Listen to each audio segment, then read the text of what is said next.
Alright guys, in today's video we are back at it with the cheapest BMW G31. We'll grab some more interior parts, get those installed, fit a reverse camera and even attempt a bit of PDR. Spoiler alert, that one doesn't go quite as planned. I'll make these tiny dents. Let's get started. Do you remember this? I found this and it was only 25 pounds. So let's put it in. So it should go first on this side, like this, and then over this latches for the rear seats, like so.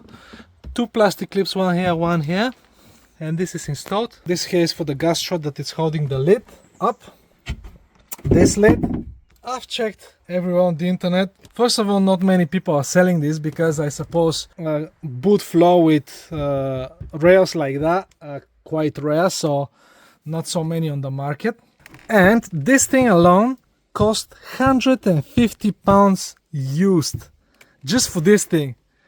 Imagine that. So I'm thinking maybe I should try to fix that hole with epoxy, because this is some sort of epoxy material, with epoxy resin, and obviously reupholster the whole top bit. By the look of it, it's just glued, so I can remove that, outline it on another piece of carpet material, cut it to size and stick it on top. Let me know what you guys think. Would that be a good idea? I want this to be strong enough so I can lay in it. I really want to try to use one of them inflatable beds for the boot to go on camping one night to see if I can sleep in the car or not. That's something I'm curious about. And the hinges, they are broken, but I'm really disappointed at the design that BMW will make. I will show you in a little bit why. So these are the hinges, okay? So this for the other side. Look at it, how flimsy this thing is. So honestly, it's working perfectly fine. The only thing I'm missing are the covers for the on top of the hinges, so I can find that from internet. But no wonder why this is broken. The only thing that it's holding the hinge is this small bit of plastic here on both sides, in here. I can relatively easily fix that. I can just drill holes through the plastic and just bolt it on both sides. Same goes for this side as well. I can drill through these areas and just bolt it in. And they'll also be removable because we need to remove them when I reupholster that thing. And we need the gas strut as well. Let me guess what you think. Will I be able to save this with epoxy resin or not? I need it to be strong enough so I can sleep on it, pretty much. Now let's fix these hinges real quick and we'll pop this in and we'll see if it will work or not. Just as a proof of concept, I'll glue this in and I'll screw it in as well. Obviously the glue alone will not be enough to hold it strongly in place, so that's why I'll drill holes through the whole thing and screw them together.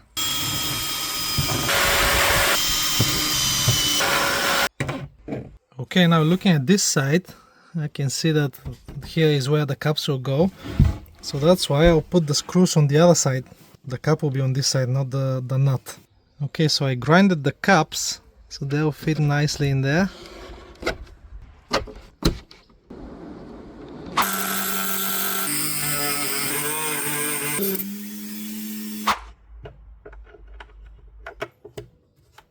Oh yeah, this feels nice and sturdy, bro.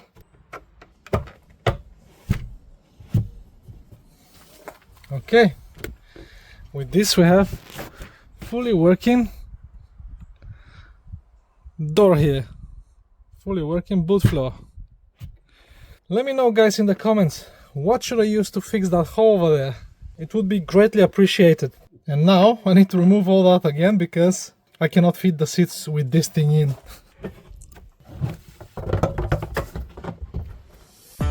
And off I went to grab some more interior bits. Had to take the F11 since the G31 isn't insured, and one day insurance is a scam. Somehow I ended up in a place called London, never heard of it. The seller looked dodgy online, but plot twist, he's at a supercar dealership. I walk into the office and a parrot lands on my shoulder. Zero clue why. Anyway, I grabbed the seats, escaped the zoo and headed home like nothing happened.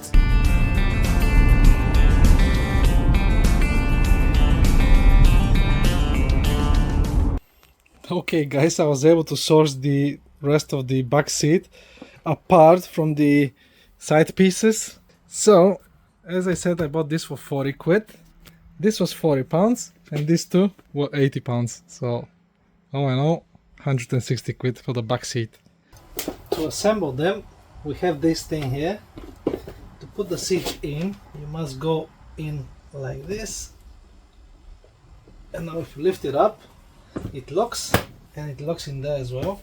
And now this piece, so you go in flat like that and then lift it up, and now this interior should not pop out. You see, it's locking. Let's pop them in the car. This piece is heavy as well, really heavy.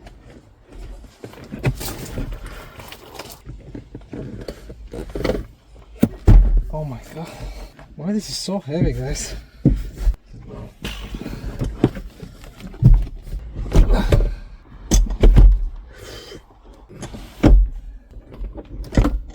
Whew, that's really heavy, bruh.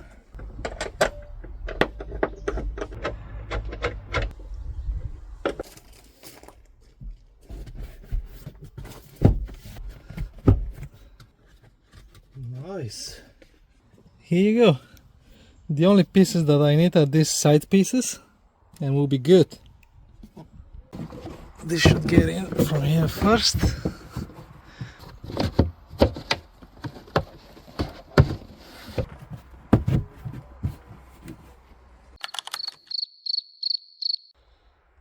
Right, reversing camera. I know a lot of you guys said to use OEM camera, but wiring an OEM camera for this car costs 200 pounds and this thing just 20 quid. And it will work perfectly well with my Android head unit. I already routed this cable through all the way to the front and I wired it to the unit. And inside we have this camera. This one's supposed to showing the indicating lines when you're turning the steering wheel. So we'll see how it will work after I put it on. Honestly, 200 pounds for just reverse camera sounds a bit too much, and I look at the reverse camera only when I'm reversing my trailer, otherwise I don't need it. So for something so trivial, I cannot justify spending 200 pounds for just one camera. I like to put more money to something that will make bigger difference to the car. Anyways, to put this camera in should be quite simple. We have this plug that goes to the front, and then we have this thing that plugs in here. The red goes to somewhere where we can get 12 volts, and black one is ground. First thing, we need to pop this off. Now we should have T20 screws. I don't remember how to take this out. I think I broke it last time. But hey, I'll glue it again if I have to. Nice, I didn't break it. Sweet. Let's see. Unfortunately, I think I need to remove this bit, which is something I don't really want to do, but I think I need to do it. Let's try without that first. Yeah, I'll remove the whole thing.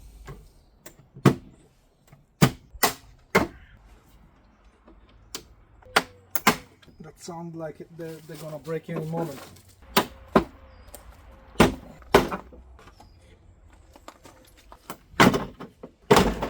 Right, so this here is the cable that goes all the way to the front.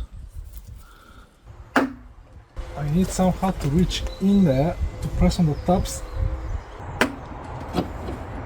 Oh shit. I think I pressed something accidentally. No way.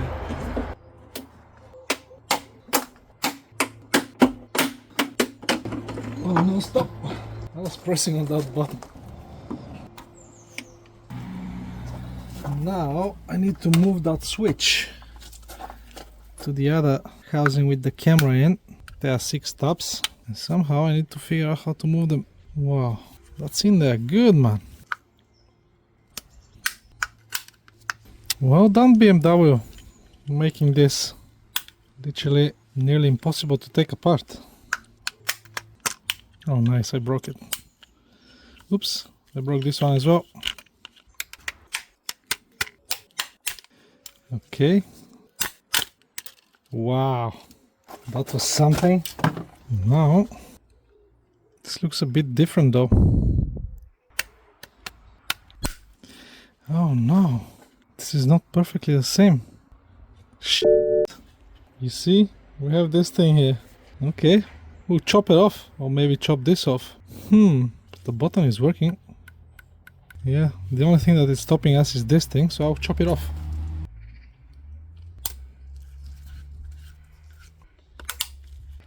Oh yeah, that's in there good, and the button works. That's quite a weird design, but anyway, we have camera now.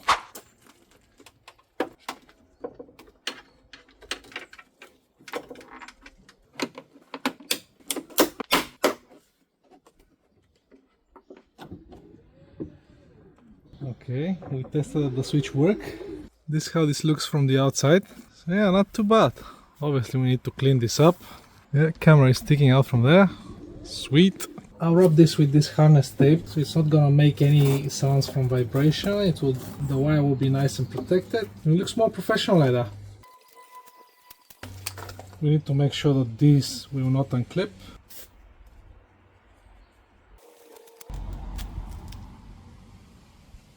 You know what? I'll just connect these two and I'll see if it will work like that without tapping into the reverse light. These two, red and red. I won't even connect the black one. Now I'll just twist the wires to test it. If it works, I'll put a crimp on it. There is a small chance that the camera will work without tapping into the reverse light. So now let's see.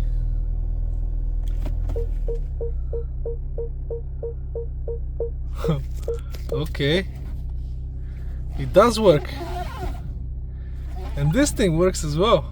Yeah, it has this rotating thing. Right, I decided to twist these instead of putting crimps on them, because not much difference though. And I'll heat shrink them, so they'll be good. Just twist them nice and neat like this. Bend this like that. Heat shrink on top. Nice and neat. Now this excess wire, just do it like that. And I'll just rub them together like so. So they're not gonna make any noise from vibrations and stuff. And the 12 volt will not touch anything that it shouldn't touch. And actually, I can hide this in there. Just like that. Look at that, so clean. I'll zip tie it here and here, and Bob's your uncle. Just one more zip tie in here so it won't be rubbing on the metal. Okay, now let's close the boot and see how it will look, how the camera will look. Okay, so let's start the car up. Vehicle key is missing. Where's my vehicle key? Okay, so now I'll press this button.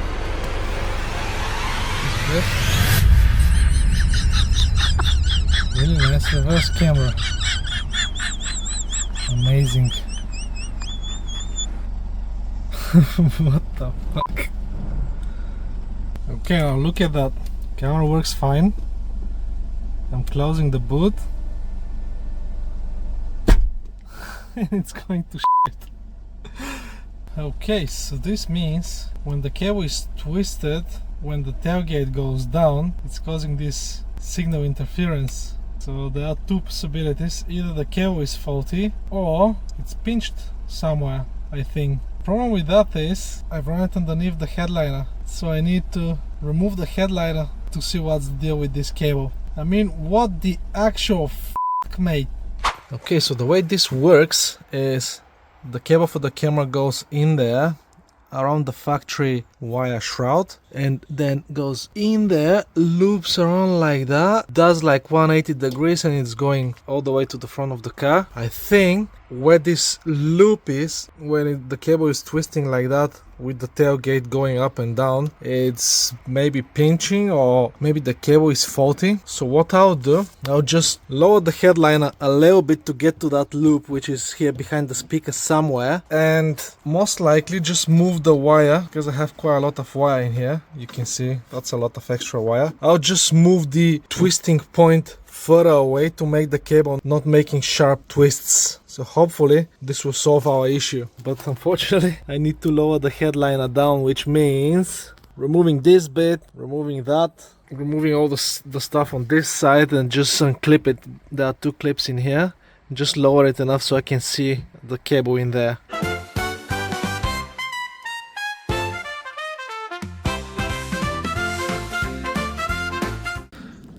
Okay, so this here is the wire in question. So when this is swiveling up and down, I think it's twisting in here somewhere. So let's cut this zip tie to allow it to be a bit freer. So it will be twisting somewhat where the easiest point is. Let's see. Okay, now let's press this. We can see the camera. Now let me lower the boot.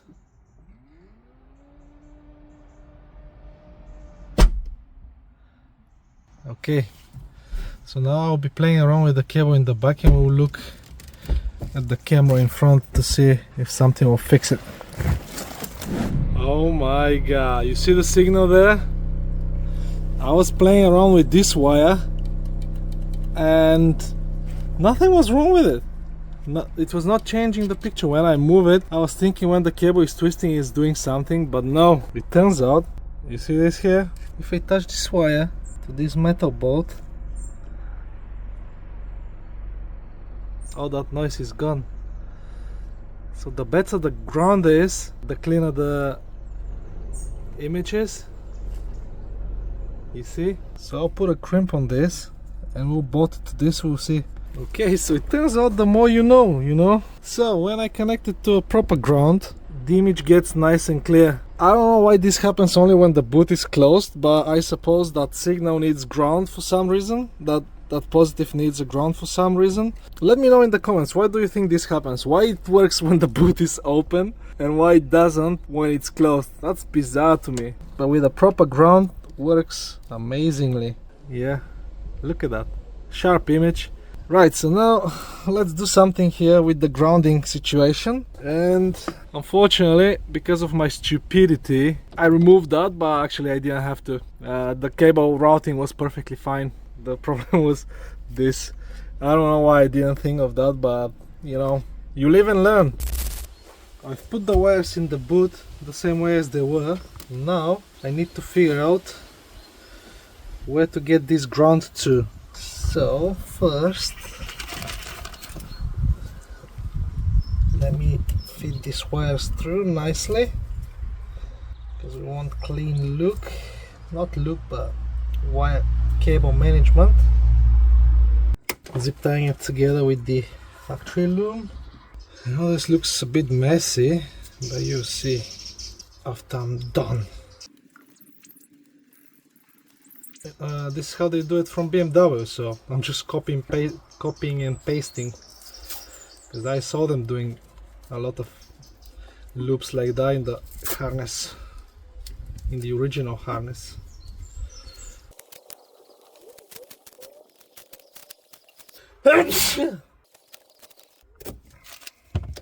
Okay, so we can tuck the iron.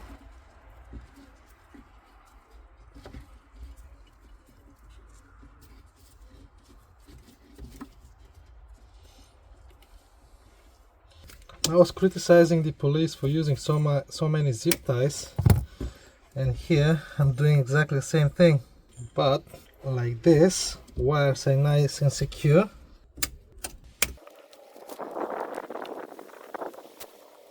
Protection, longevity is the key.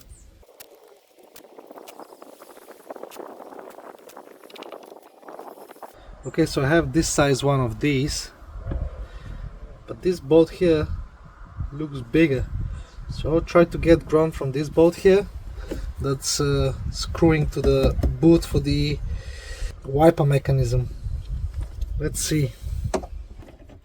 Yeah, that fits perfectly in there. Now let's strip it. So now I'll do something, because this wire is very thin. I'll loop it around on the insulation like that, and I'll crimp it together with the insulation. So hopefully this will hold it nice and snug in there. Okay.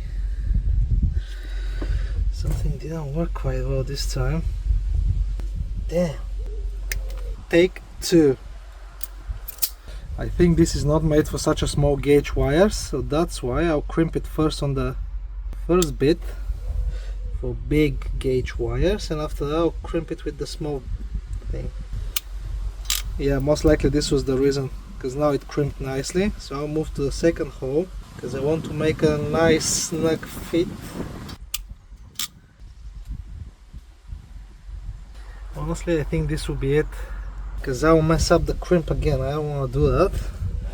So now let's just wrap it all the way to the end. That's for stress relieving. I should have put a heat shrink there, but hey ho.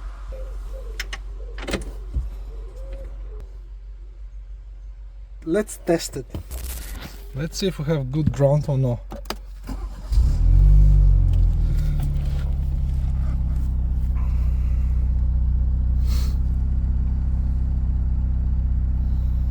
I coded this M logo in. That looks neat. Let's see.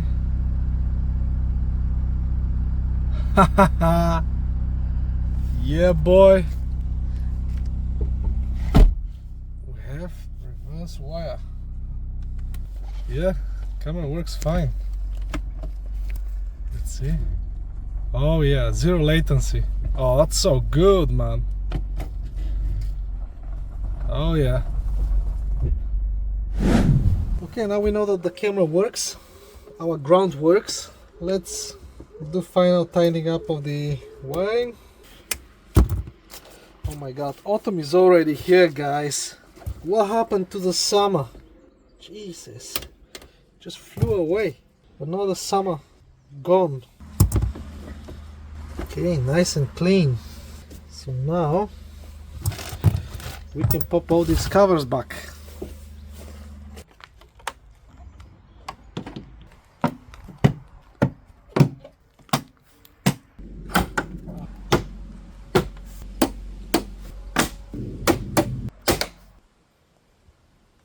And now let's reassemble the roof liner again.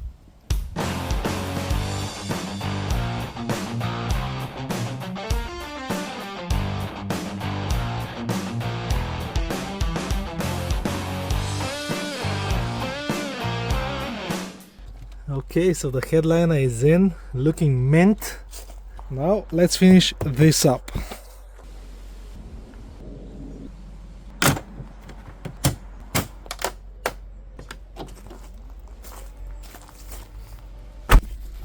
Another cool thing about Android head units is that there is so much aftermarket options for them, and actually I can have 360 degrees full HD camera setup that plugs directly to the Extrons unit in the back at the 12-pin plug. Last time when I've asked you to get to 2000 likes, we failed miserably. We got like 600-700 likes. This time, guys, if this video, I'll lower the bar now. If this video gets 1,500 likes, I'll install 360 degree camera in this car. You can rotate the car, you can look all around it, and it will be plug and play with the Android head unit. So if you want to see me installing this, give the video a thumbs up so I know that you are interested into something like that, and I'll make it happen. So again, 1,500 likes not 2K, just 1.5. Let's do it.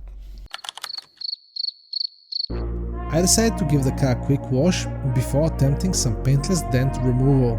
Because let's be real, you can't do PDR on a filthy car.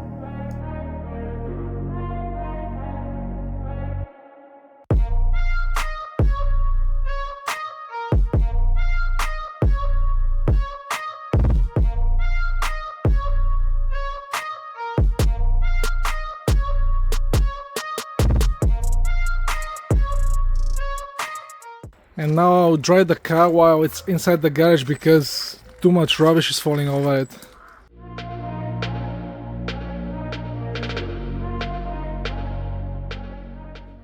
So after I started working on this car, I discovered that I need desperately two things. One is more brain cells, the other one is bigger garage. Because look at how big this car is, man. The front end is right at the end of the garage. When I close the gates, they will touch the front bumper, and this is where the rear bumper is. So now, here you can see, we have this dent here in the bonnet. If you look down this side, it's nice and straight. And because of this bend here, the bonnet is making contact with the headlight. You can see here where it left its mark, and that's what it's preventing the bonnet from fully closing, and that's why it's so hard to open it up with the handle from the inside. So to try to tackle this, I'll try different tools. So fresh glue, sticking it in here. The logic behind it is if I pull this straight, the stress here in the bonnet will release a little bit, so I'll be able to bend it back up, maybe hammer it here right at the tip a little bit with the rubber mallet, and we'll see. But first I need to pull out this bit here, because without this, that's like a structural piece here for the bonnet. So I'm also heating up the paint on top to make sure it's not gonna crack. If I over pull it, I can hammer it back, but at this point I cannot just hit anywhere in this area or hammer it from underneath, because I'm afraid that I may mess it up in different location. The idea is to focus only where the dent is. You can probably already tell that I'm not professional PDR guy, but I'm learning. Yeah, it's nice and warm now. So, bonnet up, we hook it here. So I'm pushing upwards and hammering it the other way. I'm applying a little bit of pressure, as you can see, with my finger.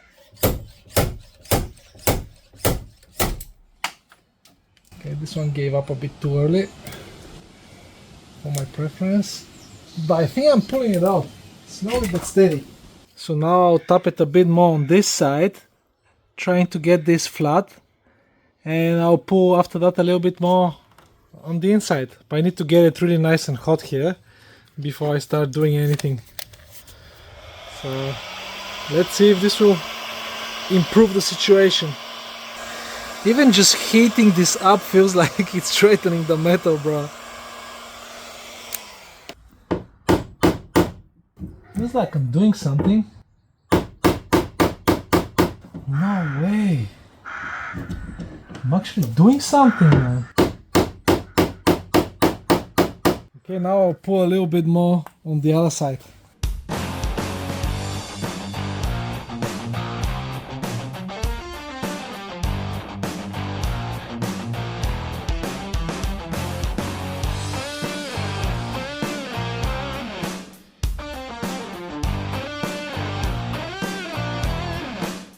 Now take a look at that. After a lot of pulling and hitting and hammering and whatnot, this looks much better now. So if you see, this line here looks way more flatter than what it was. This one still looks a bit flatter, but let's close the bonnet and we'll see how it's gonna look. Okay, yeah, you can see the gap here, it's way straighter than this one here, but we are getting there.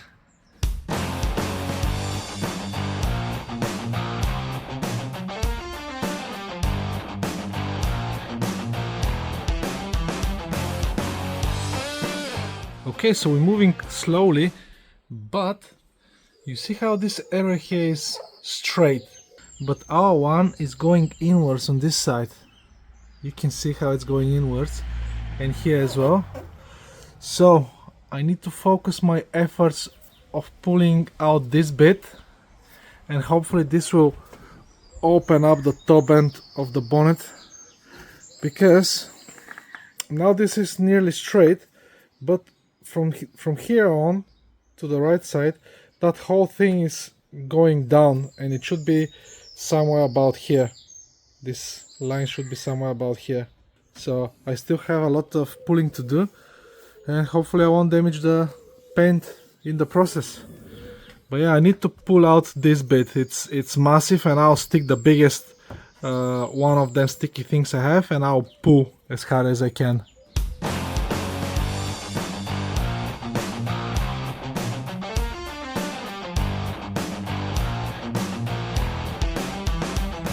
Okay, no matter how much I was pulling on this thing, it doesn't seem to be coming out. We have this deep dent in here. But I discovered if I remove this thing, and the way you remove that, there is a central locking pin. You pull out that pin and you can just pull it off. That's super easy. And now I can get this too in there. And look at that. Even with a light press, the whole thing is coming out. So now I'll try to massage it here on this area, and we'll see how it will go. So now I can try one of the new tools I bought. This is a light board that it's shining light to where the damage is, and you can see how these lines get distorted, and that's because of the how bent the panel is. You see where the metal is straight, lines are straight, and we get to this angle here, that's not straight one bit. So let's see if this will help me to push this out. You can also stick it to the bonnet or to a flat surface and position it where you want it.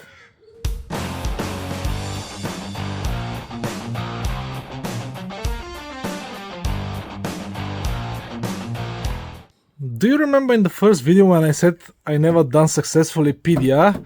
And that's still the case. You can see here how I made these tiny dents, bumps in the metal when I was reaching to this hole with that tool. And I guess I was a bit too heavy-handed. Thankfully this is on the inside and nobody will see it unless I pop the bonnet. On the outside looks fine. I'm really precautious to not damage the outside, but we still have a lot more to learn. Anyway, we're getting there. This is getting flatter and flatter, and hopefully we'll get it to look like this side here. You can see how this is nearly straight, and this one still right about here starts going down. It's nearly touching this kidney here, kidney groove. This still needs to get straighter, and I guess the way to do that is by making this straighter, because then this metal will open and this should open as well.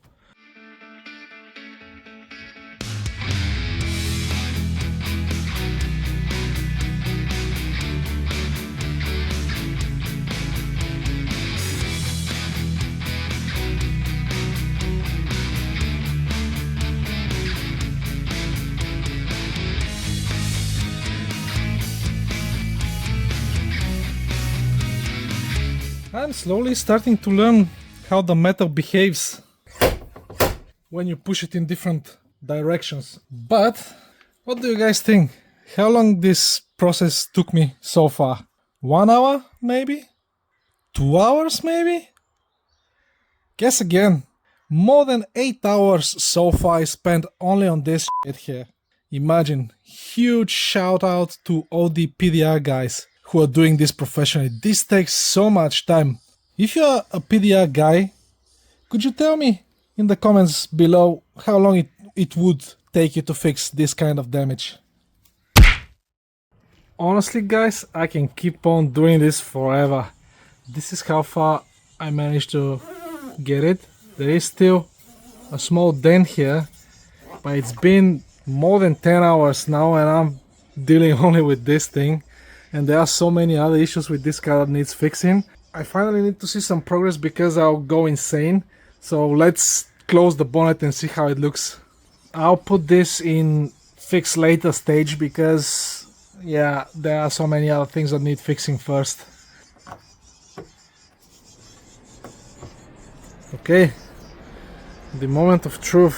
Will it close or will it not? No! It did close! What? Oh my god, the alignment here is nearly perfect. On this side, still a bit low. Comparing to the other side, you can see the gap here where the kidney grill is maybe 2-3 times bigger than the gap on this side. But to be honest, I think for the time being I'll just leave it like that. But actually let's see if I'll be able to pop the bonnet or not. Okay, I'm pulling on the lever. Oh yeah, it works. So now that we know that the bonnet is closing, now let's give some love to this dent. And this will be enough for PDR for me for a long while.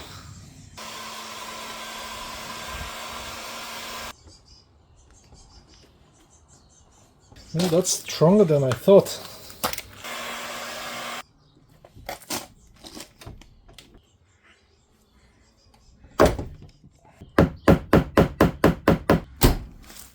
Much better now.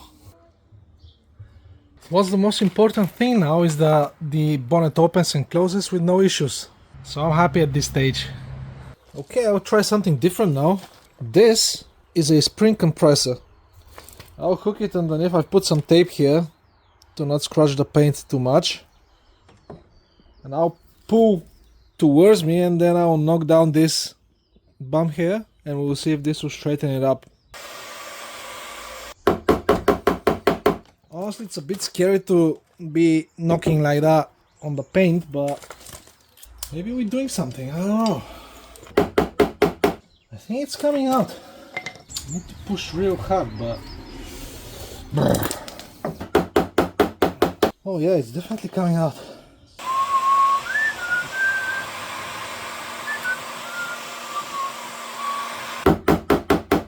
Much better now.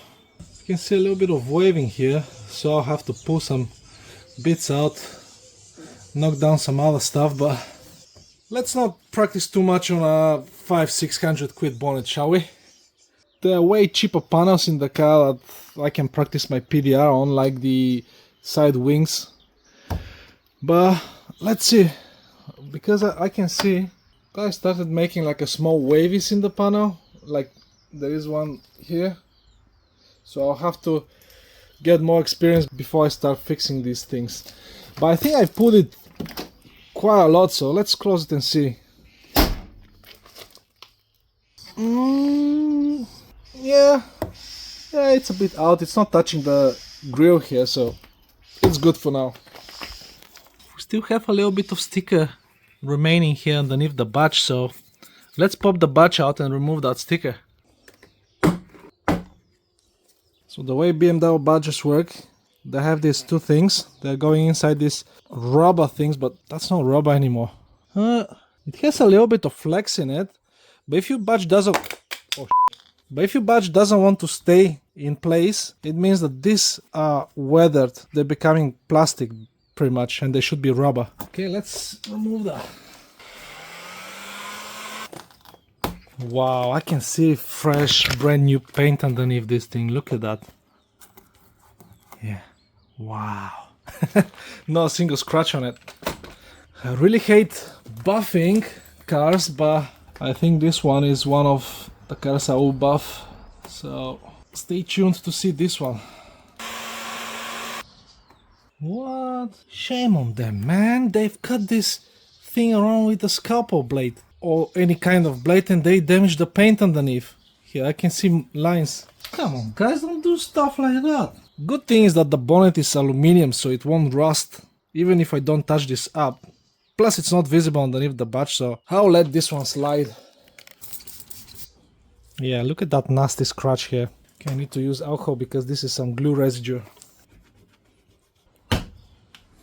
And the badge doesn't look bad. It has only one scratch in here, but that can be easily buffed out. So new one of these badges cost like 70 quid or something from BMW, and I would say to that, no thanks.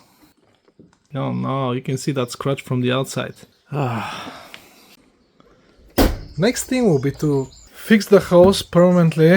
But we'll tackle this in the next episode.